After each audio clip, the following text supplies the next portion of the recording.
All right. This is how I actually got to the Jazz Cafe. So, long ass flight, right?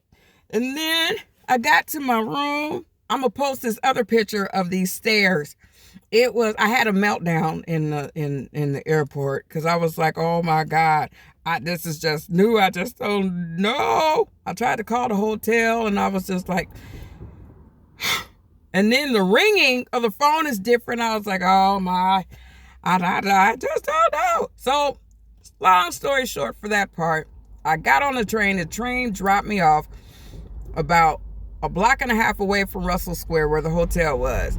Now, I'm just I had two bags. I had my big one, and I had my little one, but both of them was heavy ones.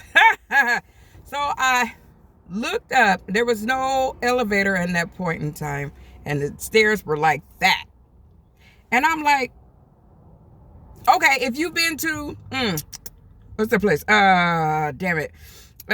Starry Night, Roseland Theater, and there's a staircase that's just like that. That's how them stairs was going up to the elevator.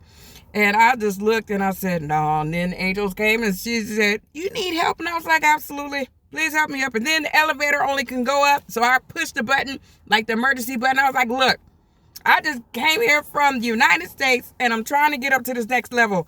And they was like, well, just wait until the elevator comes down and then you can go up. Because there was no other, I couldn't find any other. I wasn't walking any further. Anyway, got in the elevator, went up, walked to the hotel, President's Hotel, a block away from Russell Square. And so I got to my room and I sat down. And when I sat down, it was the hardest bed ever. And I was like, F that. I'm going to sleep. Let me tell you, that firm, beautiful bed hugged Etta like a whoopee, a blankie, and so did that. And then what else? So I took a nap. I think it was a nap. Got there, it was Friday night. And so I woke up and I did a live.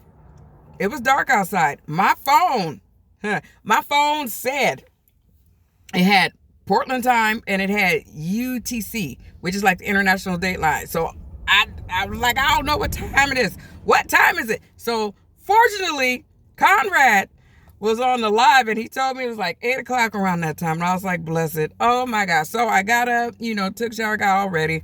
And I was like, well, what am I going to do? What am I going to do? What am I going to do? I'm going to go get something to eat. And then my anxiety started to creep up. Like, I don't know if do I just go get the food and then come back? And then, the Etta side said, okay, you're how far from home and you're going to just try to stay inside the house or stay inside the room? Get out. Just go. So the only place I really knew to go was called the Troy Bar. And the Troy Bar was recommended to me by Conrad because there's an open mic there. It's supposed to be on Tuesday. And this was Friday. And I remember it saying that it had jazz. It had jazz night and all that type of stuff. And I was like, okay, well. And I looked at the menu and they had curried goat. I said, absolutely. Let me get dressed.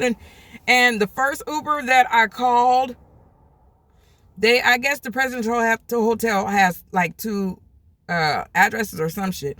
And so the other one said, well, you're not here. So, and I forgot that the streets are opposite, so you will be going down this way and going this way up this way. And I was like, oh shit, I got to get across the street. Sorry, it's going to have some words in here. Okay. And so I got in my Uber, got dropped off, and I looked.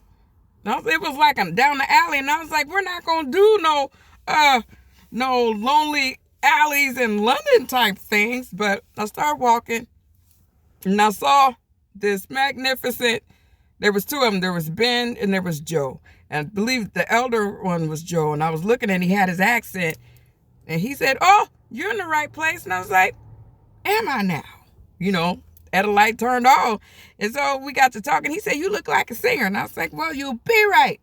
So I brought my CDs with me. So I gave each of them a CD. Ben was the younger security gentleman and Joe was the oldest one. So they were super diligent on trying to get me on the stage. Now look, they ain't heard me sing. Well, one of them went to the car and said, "Oh, you have a wonderful voice. Yeah, we're gonna get you on the stage." So that was them. And then there was the musicians. There was, I want the name. His name was Roberto, and there was Liam, I believe, and there's I see her, David.